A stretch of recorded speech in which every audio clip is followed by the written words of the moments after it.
이 시간에는 성경 말씀 누가복음 21장 34절을 중심으로 해서 세상 근심을 받아들인 결과라는 제 말씀을 상고하는 가운데 은혜 받기를 원합니다.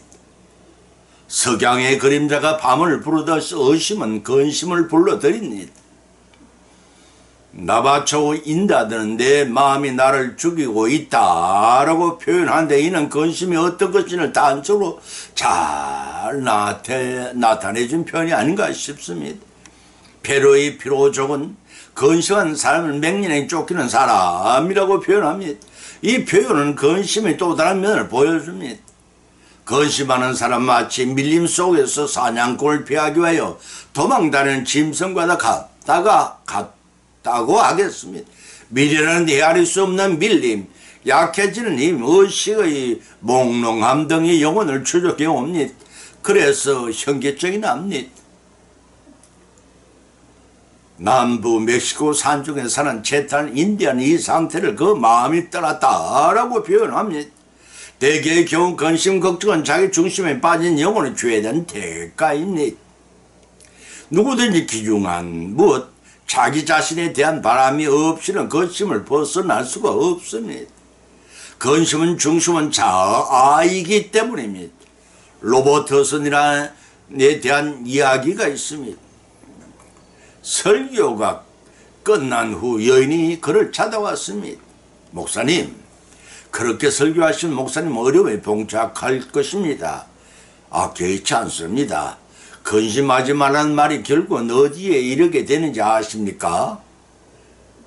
압니다. 근심하지 말라는 말이 결국은 십자가에 이르게 됩니다. 세상에 죄가 만연해진 것은 인간들이 소심함에 그 원인이 있습니다. 그러나 겁쟁이들보다도 영웅들의 더 큰 원인이 있습니다. 밤바다에서 베드로를 향해 오라고 말씀하시는 그리스도의 음성이 들립니다. 여러분은 주저하시렵니까? 요한복음 14장 1절에서도 주님이 친히 말씀하시기를 너희는 근심하지 말라, 하나님 믿으니 또 나를 믿으라 하고 말씀하셨습니다. 성난 바람과 흉흉한 파도 속에서 우리가 안전하게 바다 위를 주님처럼 걷고자 한다면 몇 가지 조건이 충족되어야 합니다. 그것은 걱정과 근심 버리고 태산처럼 주님을 믿고 향해 나가는 길밖에 없습니다. 과연 그러한 오늘의 본 말씀을 상고해 나가는데 피차의 풍성한 은혜 받고 실천이 위해 결단한 귀중한 시간이 되시기를 예수님의 이름으로 간절히 축을 드립니다. 첫째는 말씀이 결실치 못한다고 했습니다. 누가복음 8장 14절을 찾아보면 기록하기를 가시떨기에 떨어졌다는 것은 말씀을 들은 자니 지내는 중 이생의 염려와 재리의 염려와 일락의 기운이 막혀 결실지 못하는 자라고 칙하고 계십니다. 여기서 말씀은 예수 그리스도의 생명의 말씀을 가리킵니다. 어느 날 우연치 않게 독수리 알 하나가 닭장 안에 굴러 들어오게 되었습니다. 이를 모르는 어미닭은 자신이 낳은 알과 함께 독수리 알까지 품었습니다. 그로부터 얼마 후 독수리 알과 같이 달걀이 부화된 뒤에도 새끼 독수리는 닭장의 병아리와 함께 자라게 됐습니다. 그래서 새끼 독수리는 자연히 형제의 병아리들처럼 땅을 긁고 꽃기오란 울음을 소리를 내고 날개를 부덕거리며 닭처럼 행동을 했습니다. 그렇게 세월이 지난 어느 날 닭장 안에 있던 그 독수리 새끼는 날개를 쭉 펴고 힘있게 하늘을 날고 있는 큰 새를 보게 되었습니다. 어머머, 저분이 누구니 정말 굉장하다. 나도 저렇게 되었으면. 꿈도 꾸지 마라. 저분은 새 왕이신 독수리야. 너 엉뚱한 생각을 하는구나. 너와 나는 닭이야, 닭. 우린 절대로 저분처럼 날 수가 없어. 우리 신분을 믿지 말라고. 그 독수리는 동료다의 말에 고기만 끄떡일 뿐 저 창문을 나라는 새의 왕인 독수리와 자신이 닮았다는 사실을 깨닫지 못했습니다. 결국 그 독수리는 자신이 한 마리의 닭이라 생각한 평생을 그렇게 살다가 죽고 말았습니다. 우리도 예화 속의 독수리처럼 하나님 아버지라 부르면서도 하나님 자녀답게 살지 못한 어리석은 삶을 살고 있지 않는지, 그러는 후회된 일을 일은 없는지 돌이켜봐야 할 것입니다. 온 세상을 밝히는 등불로서의 존재이시면서 여전히 이를 깨닫지 못한 채 빛의 자녀로서의 가치를 세상에 발휘하지 못하는 삶을 사는 것이 한 우리인지 또 한 번 돌이켜봐야 할 것입니다. 이제 우리는 빛된 신분을 기억하며 그분에 합당한 삶을 살아가기 위해서라도 말씀에 결실하는 삶을 지속해 나가야 합니다. 그런데 우리가 만일 가시떨기 밭이라면 들으신 복음의 씨앗은 어떻게 되겠냐는 것이 본문의 핵심의 말씀입니다. 본문 7절에 대한 해석입니다. 씨가 가시떨기 밭에 뿌려졌다는 것 자체는 내부적인 문제와 갈등의 해석이 아니라 주위의 환경과 여건 등 외부적인 문제에 의해 세상의 유혹을 극복하지 못하고 주저앉은 상태의 사람을 가리킵니다. 다시 말해서 사람의 심성 자체는 복음을 받아들이기에 적합한 상태이나 여러 가지 세상의 유혹에 사로잡혀 신앙의 결실을 맺지 못한 상태를 의미합니다. 본질에서 이 세상의 염려란 다른 말로 표현하면 이 세상의 염려입니다. 마태복음 14장 22절과 마가복음 4장 19절에서 예수님이 밝혀만 계심이 이 염려는 특별히 세상에 생활하기 위한 생계수단 때문에 근심하는 것을 말한다고 요한일서 2장 16절 또한 밝혀주고 있습니다. 이는 삶의 목적보다 수단에 더 집착하는 양상이라고 할 수가 있습니다. 예수님께서는 제자들에게 오직 하나님의 나라와 그 의만을 구할 것을 촉구하셨습니다. 누가복음 10장 31절의 말씀입니다. 그렇지만 이들의 마음은 생활의 수단인 의식주 해결을 위한 염려로만 가득 찼다는 뜻입니다. 또 재래의 유혹이란 부에 대한 무절제한 열망을 뜻합니다.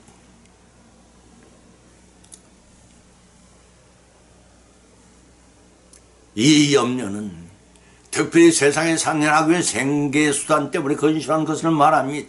이는 삶의 목적보다 수단에 더 집착하는 양상이다 할 수 있습니다. 예수님 제자들에게 오직 하나님 나라와 그 의만을 구할 것을 촉구했습니다. 그렇지만 이들의 마음은 생활 수단인 의식, 주, 해결을 위한 염려라면 가득 찼다는 것입니다.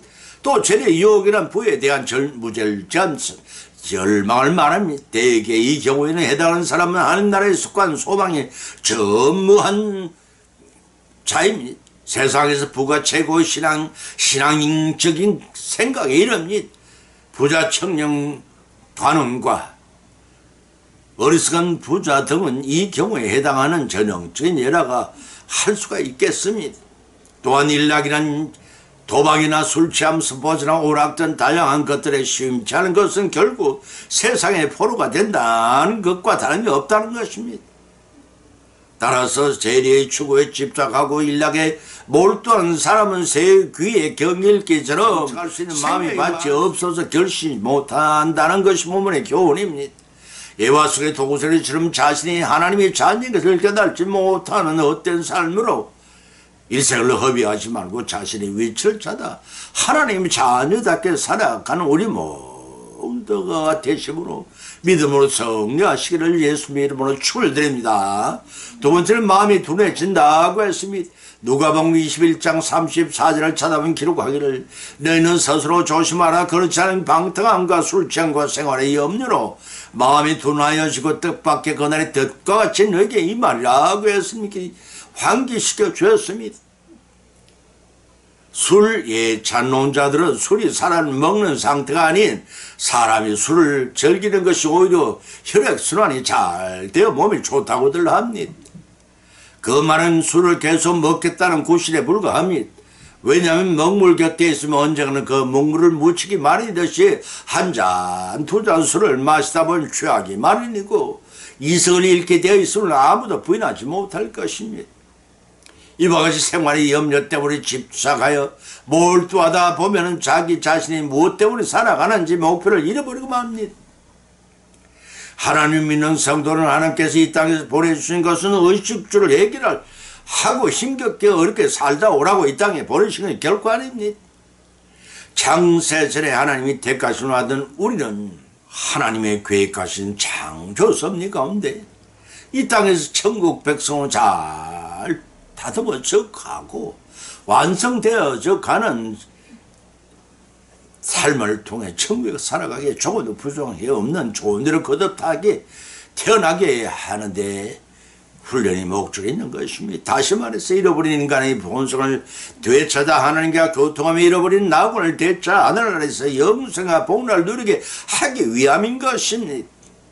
그런데 죄리를 쫓고 불을 성취하여 기뻐 마시고 실패하여 괴로움을 달리고 마시고 세상살이의 염려를 마시다 보면 어느새 세월의 유수와 같이 빠르게 흘러감을 느끼게 됩니다.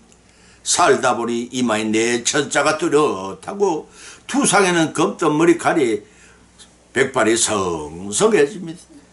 그것만으로서 변화가 있는 것이 아니고 온 몸이 쑤시고 무릎이 결려서 거울을 들여다보면 왜 노인이 자신을 바라보고 있는 모습을 마주대하게 합니다.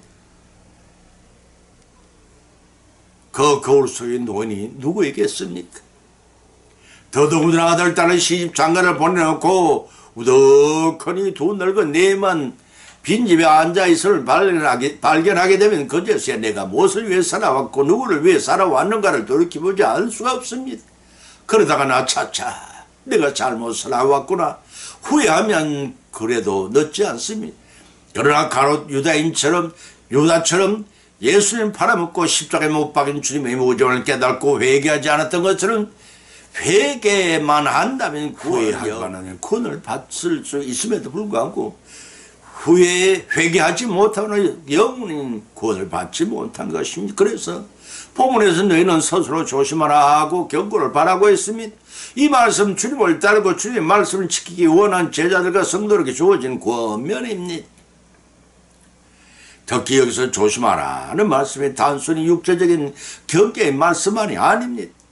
하나님과 교제를 단절시키기 위해 우는 사자처럼 호시탐탐 우리의 믿음의 빈틈을 노리는 사단의 세력과 맞서기 위해 경건의 모습으로 무장하라는 영적 의미를 내포하고 있는 말씀이라 하겠습니다. 내 말이 아니라 디모데전서 6장 11절에 밝힌 말씀입니다. 방탕함과 술취함과 생활의 염려로 그날이 덫과 같이 너에게 이 말이라고 하셨습니다. 이 경고성 말씀은 성도들의 생활 가운데 가장 먼저 발견할 수 있는 죄의 유혹인 것입니다. 이러한 현상은 당신은 물론 오늘날의 사회에서도 만연되고 있는 인간의 잘못된 모습입니다. 당시나 현세나 이런 유혹에 쉽게 굴복함으로써 파멸시켰을 했을 뿐만 아니라 지금도 전철을 밟아 너무나도 쉽게 파멸을 당해 가고 있습니다. 그뿐이 아닙니다. 이것들은 성도의 신앙생활을 방해함으로써 주님의 생명의 진리를 깨닫지 못하게 하는 치명적인 장애물이 되고 맙니다. 마태복음인 저자 마태는 심판의 날이 노아 시대에 홍수처럼 갑자기 다가올 것이라 기록한 반면에 누가는 덫과 같이 다가올 것이라고 호수파기스라고 표현하고 있습니다. 이와 같이 종말은 전혀 예기치 않을 때에 예기치 못한 덫에 빠지듯이 돌연히 임하여 큰 낭패를 우리에게 안겨다 줄 것입니다. 따라서 마음이 둔해지는 생활을 개선하여 그 나라와 그 의를 구함으로써 모든 생활을 해결받고 하늘나라의 유업을 성취해 누리시는 우리 모두가 되실 예수님의 이름으로 간절히 축원을 드립니다. 세 번째는 침륜과 멸망에 빠진다고 했습니다. 본문의 말씀 디모데전서 6장 7절로 9절을 쳐다보면 기록하기를 우리가 세상에 아무것도 가지고 온 것이 없음에 또한 아무것도 가지 못하리니 우리가 먹을 것과 입을 것이 있은즉 족한 줄로 알 것이니라. 부하려는 자들은 시험과 올무와 여러가지 어리석고 해로운 정욕에 떨어지나니 곧 사람을 침륜과 멸망에 빠지게 하는 것이라고 밝혀놓고 있습니다. 고대 헬라의 디오게네스라고 부르는 스도아 학파의 위대한 성자가 한 분이 있었습니다. 그는 평생도록 몸에는 짧은 바지 하나만을 걸친 채 자기 집도 없이 산기슭에 있는 나무 통에서 살았습니다. 어느 날 저 유명한 알렉산더 대왕이 그에 대한 몇 가지 소문을 듣고 하도 이상하다 싶어 실제로 그렇게 생활하고 있는지 살펴보려고 디오게네스를 찾아갔습니다. 성자의 형편이 접근 이야기와 다름이 없음을 확인한 후에 대왕은 천한 듯이 성자에게 말을 걸었습니다. 당신처럼 훌륭한 성자가 이토록 놓지 않고 지냈어야 되겠소? 라고 말했지 묵묵히 듣고만 있는 성자에게 알렉산더 대왕은 다시 말을 붙였습니다. 당신에게 지금 무엇이 필요한지 말해보시오. 무엇이든지 필요한 것은 아무것도 바라지 않고 해드리겠소. 그제서야 성자가 귀찮은 듯이 눈을 뜨고 하는 말이 이러했습니다. 나에게는 아무것도 필요 없어. 그저 있다면 한 가지밖에 없어. 그것이 무엇인지 말해보시오. 그것은 지금 내게 비춰오는 햇빛을 대왕께서 가리고 계시니 다만 비켜주시면 고맙겠습니다. 라고 대답하는 것입니다. 그리고 다시 눈을 감았습니다. 좋게 놀란 알렉산더 대왕이 이렇게 찬탄을 했습니다. 내가 알렉산더가 아니었더라면 이 디오네게스가 되었을 것이다 라고 그 왕궁으로 돌아갔다 하는 것입니다. 지금 우리에게 필요한 것이 무엇인가 헤아릴 수 없이 많겠지만 그 무엇보다도 디오네게스와 같은 자족하는 마음이 아니겠나를 돌이켜봐야 할 것입니다. 그렇습니다. 지금 우리에게 필요한 것은 다른 무엇보다도 알고 깨달는 자족하는 마음인 것입니다. 잠언서 15장 16절에서도 기록하기를 가살이 적어도 여호와를 경외하는 것이 크게 부하고 번뇌하는 것보다 나으리라 하였고, 빌립보서 4장 11절 14절에 기록하기를 내가 궁핍함으로 말하는 것이 아니라 어떤 형편이든 내가 자족하기를 배웠노니 내가 비천에 처할 줄도 알고 풍부에 처할 줄도 알아 모든 내 배부르며 배고픔과 풍부와 궁핍에도 일체 비결을 배우느라. 내게 늘 능력 주시는 자 안에서 내가 모든 것을 할 수 있느니라 하고 사도 바울은 피력을 했습니다. 이러한 사도 바울의 체험적인 말을 빌리지 않더라도 보면 7, 8절의 말씀처럼 우리가 세상에 아무것도 가지고 나온 것이 없으면 또한 아무것도 가지고 가지 못하리니 우리가 먹을 것과 입을 것이 있은즉 족한 줄 알 것이라 하고 하였습니다. 우리가 본래부터 소유하지 않았던 것을 욕심내지 않고 그것들을 초월한 자족함을 가지면 참으로 넉넉하고 부유하게 된다는 것입니다. 다시 말해서 물욕을 경계가 자족의 생활을 하라는 말씀입니다. 먹고 입는 것에 대한 이전에 하나님의 나라와 의를 와 그분의 의를 구하는 그 더 큰 것임을 가지라는 것입니다. 이를 위해 우리는 이 땅에 왔음을 아셔야 합니다. 그래서 보면 구절에서는 부하려 하는 자들은 시험과 올무와 여러가지 어리석고 해로운 정욕에 들어지나니 그 사람으로 침륜과 멸망에 빠지게 하는 것이라 하고 경고하고 있는 것입니다. 여기서 시험과 올무는 불의한 불을 추구하다 보면 시험에 빠지게 되고 올무 곧 올가미의 발목이 갇히게 된다는 것입니다. 때문에 어리석고 해로운 정욕에 빠지지 말라는 그 경고의 말씀입니다. 이런 재물에 대한 끊임없는 욕구와 양심의 눈과 귀를 멀게 하고 마비시키는 악한 정욕에 빠지지 말라는 것입니다. 그러한 것들에 현혹되어 연연하면 하나님의 음성의 귀를 기울이지 못하고 범죄하고 결국 영적 사망이 이렇게 되는 것입니다. 이 얼마나 어리석고 해로운 정욕이냐 하는 말씀입니다. 그래서 본절 말미에서는 결론 짓기를 침륜과 멸망에 빠지게 하는 것이라고 경계하고 있습니다. 여기서 침륜은 헬라어 올레드레스라는 말은 폐허, 징계, 죽음을 가리키는 말이고 헬라어 아폴레이아, 멸망이라는 말은 파괴와 소멸이라는 뜻을 가지고 있습니다. 이 두 단어는 같은 뜻으로 하나님의 영원한 형벌의 심판에 처해진 영으로서 침륜은 땅에서 당하는 파멸을 가리키고 파멸은 사후에 당하는 영벌을 가리킵니다. 따라서 성도는 불을 하늘에 쌓아두는 이웃 사랑을 실천한 곳에 사용을 하되 자기만의 호의 호식을 위해 썩어 없어지고 말 것을 자기 곳간에 쌓아두는 어리석은 부자처럼 되지 말라는 것입니다. 침륜과 멸망에 빠지는 어리석은 부자와 같은 자가 한 사람도 우리 가운데 나오지 않기를 간절히 바라옵고 그 물질들로 이웃을 구제하고 그 일함으로써 하나님께 칭찬과 상급을 받으신 저와 여러분이 되시기를 예수님의 이름으로 간절히 축원을 드립니다. 결론을 맺습니다. 오늘의 본문 말씀을 상고하는 가운데서 피차 믿음대로 은혜를 받았고 또한 세 가지 교훈을 받은 줄 압니다. 그 첫 번째는 세상의 근심에 부정적인 결과는 이생의 염려와 재리의 욕의 마음을 빼앗기 말씀에 결실치 못한다는 것입니다. 그 두 번째는 세상의 근심의 결과는 세관의 염려와 방탕과 술 취함으로 인해 마음이 둔해져서 뜻밖의 덕과 같이 종말이 닥치면 후회하게 되니 그런 삶을 살지 말라는 것입니다. 그 세 번째는 세상은 근심의 결과는 아무것도 가지고 온 것이 없으면 그것을 추구하는 탐욕 생활을 하지 말라는 것입니다. 그것은 결국 침륜과 멸망에 빠지는 죄를 범하게 된다는 것입니다. 이러한 교훈을 받은 것으로 거치지 마십시다. 받은 은혜를 실생활 가운데 바르게 실천하여 풍성한 결실을 거둠으로써 세상 근심의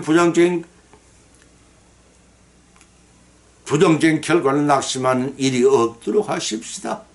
그래야 소망의 항구에 모두 다스려되는 인생의 항해를 순조롭게 마치는 우리 모두가 되시기를 예수님의 이름으로 간절히 축원을 드립니다. 찬송가 445장을 올리겠습니다.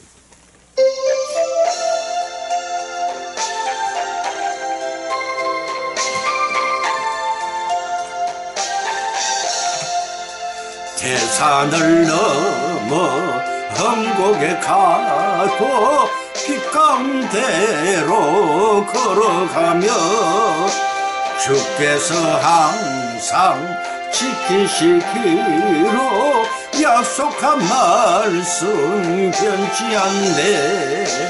하늘의 영광 하늘의 영광 나의 마음속에 차고도 넘쳐 할렐루야를 힘차게 불러 영원히 주님 찬양하리.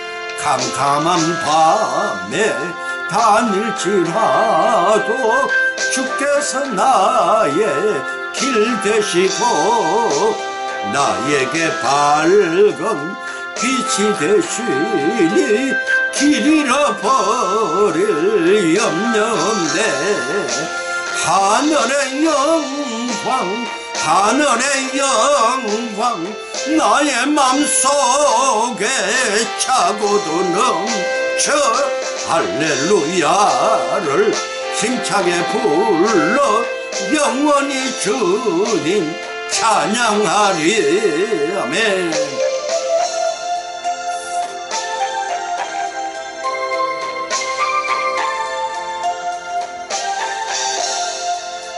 광명한 그 빛 마음의 바다 찬란한 천국 바라보고 할렐루야를 힘차게 불러 날마다 빛에 걸어가리. 하늘의 영광 하늘의 영광 나의 맘속에 차고도 넘쳐 할렐루야를 힘차게 불러 영원히 주님 찬양하리. 아멘.